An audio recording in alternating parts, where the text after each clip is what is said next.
Good evening and salutations, my B&B fans. Yep, Luna's the killer. This chick is nuts. This chick is nuts. She is entitled. I mean, like, she is damn near pure evil at this point. Okay? Steffi, at this point, it's just kind of laughable. She feels if she starts yelling loud enough and she starts using a certain tone with her. See, my issue with Steffi is that she always acts like she runs shit. And I'm like, boo, you shouldn't just saying, oh well, get me out of here. Like she's gonna be like, oh yeah, sure. Because you yelled at me loud enough and you're so scary. Like, no, boo, you're not in control. Okay, you're not in control. You just sound stupid. And also when she started yelling and stuff, I'm just like, so how stupid do you think that she is? Hmm? You think that if you just start yelling that she'd be like, oh my god, I didn't think about that. Um I knew they were gonna do this. I knew they were going to do this. Leave it to goddamn Brad Bell. So she got this paternity test off the dark web because that's where all the fun apparently happens. Um, but my issue is that, and I said this, they retconned it so that way she could switch out, the fake test for Lee's real test. The problem with that is that there was not one point when she started that test and she ended that test, and she was not in front of that test the entire time. I mean, hell, that was the point of her doing it. It's that way she wanted to make sure it was official.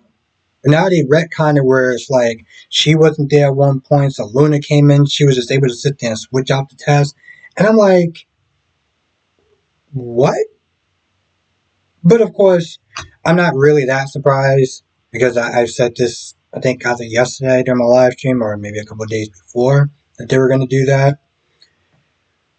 But yeah, and Steffi's like, listen, you had something good going with RJ and everything like that at Forster Creations, and she was like, yeah, I mean, RJ, he's nice and whatever, but I mean, he ain't dollar bill. I mean, guy is mogul right there. He got an empire. I mean, what kind of stuff could RJ do? I mean, come on. She's trying to get to that fast life, that fast, rich life. Um, and she pretty much framed Mom Dukes because, she grew up in this very unstable environment. And all Poppy pretty much cared about was partying and her special meds. So, yeah. And then with Tom, she was like, I don't want to sit there and be associated with some deadbeat, washed up rock star.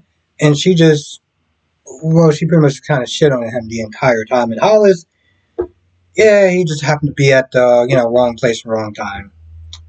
And then when she poisoned Hollis, she just sat there, looked at him, dying, grasping his last grasp of air, and she just like, yeah, that's a shame. Pretty much, that's the entire. Just looked at him, just watched him die. It's like, wow. And of course, Stephanie's like, you're not gonna get away with it. I'm like, yeah, okay. And says the woman that's locked in a cage. Okay, sure, whatever, Stephanie. Um, Liam comes to pay Finn a visit, point his finger, judge him. You're kissing Hope? Da da da da da da da da. First of all, especially, the part really blew me when she was like, you're causing nothing but chaos in Steffi's life. And I'm like, bro, you are the last person to be sitting there saying anything about causing chaos in anyone's life. Are you fucking kidding me?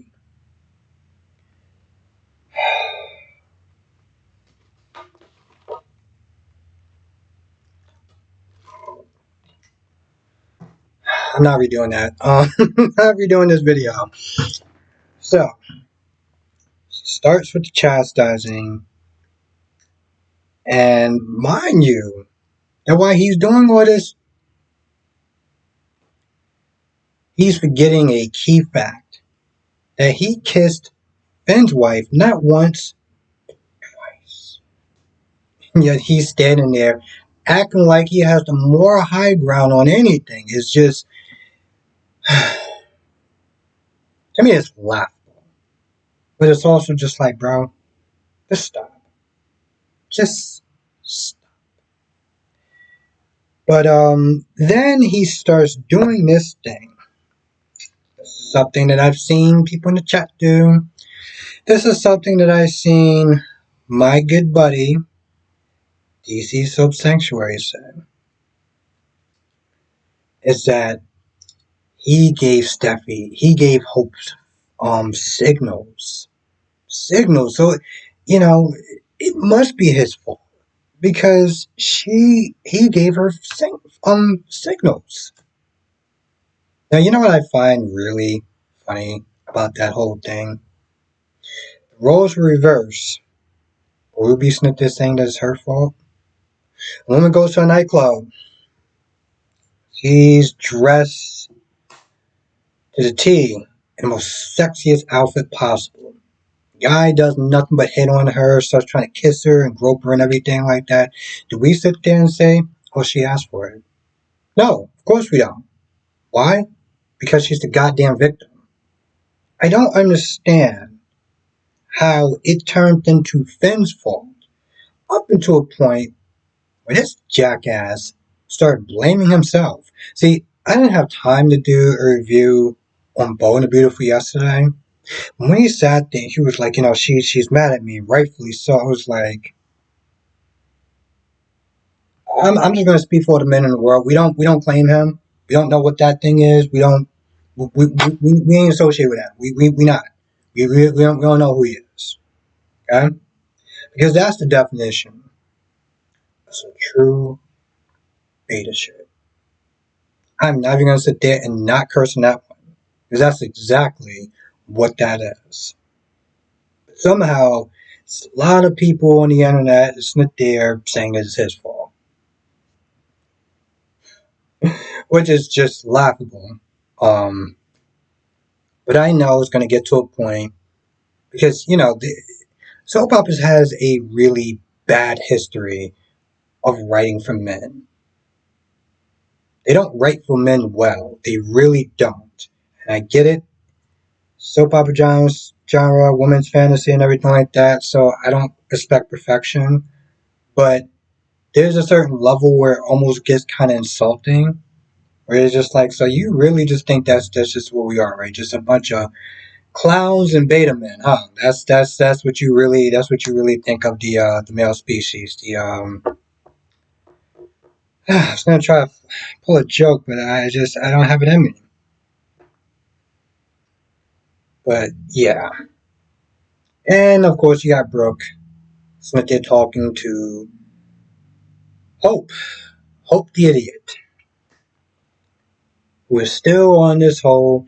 I don't think that Steffi appreciates what kind of man that Finn is, and I just want the best for him, and da da da da da da da da. And who does she think she is? Isn't there saying who can't do what and clothing lines? Boom. Let me tell you something. When this whole ordeal is over, you'll be lucky if you can get an internship there, okay? Because that fashion line has been going rock bottom for a hot minute, okay?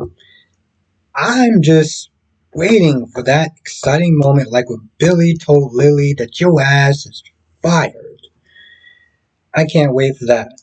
Brooke is not there trying to sit there and guide this woman, like, you can't do this, you can't be friends with them, you can't do this, you can't do that, and she just keeps up with the level of stupidity that Hope just displays it's just sad at this point.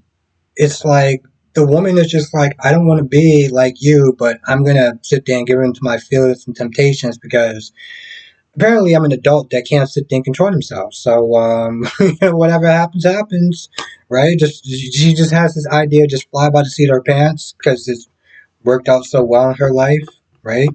We can kind of see where that is turning into. Fashion line. Her son is halfway across the world because she had decided to get her rocks off for Thomas, and the hell with the consequences. She wrecked her home with her family. She wrecked her home with Liam, but for some odd reason, she thinks that this is going to be a good idea and it's going to just go all good and well. Yep, that's right. Some people are their own wrecking balls, and she's just the person that wrecks her own home. And I feel like that's pretty much about it. I can't think of anything else, but either if I forgot anything, write it in the comment section below. Come to the live stream tonight, 8 p.m. Eastern, 5 p.m. Pacific. I will sit there and talk about all the shows, General Hospital, Days of Our Lives, because I got thoughts on that too, and Young and Restless. I have some thoughts on that as well. And yeah, I'll see you in the next video.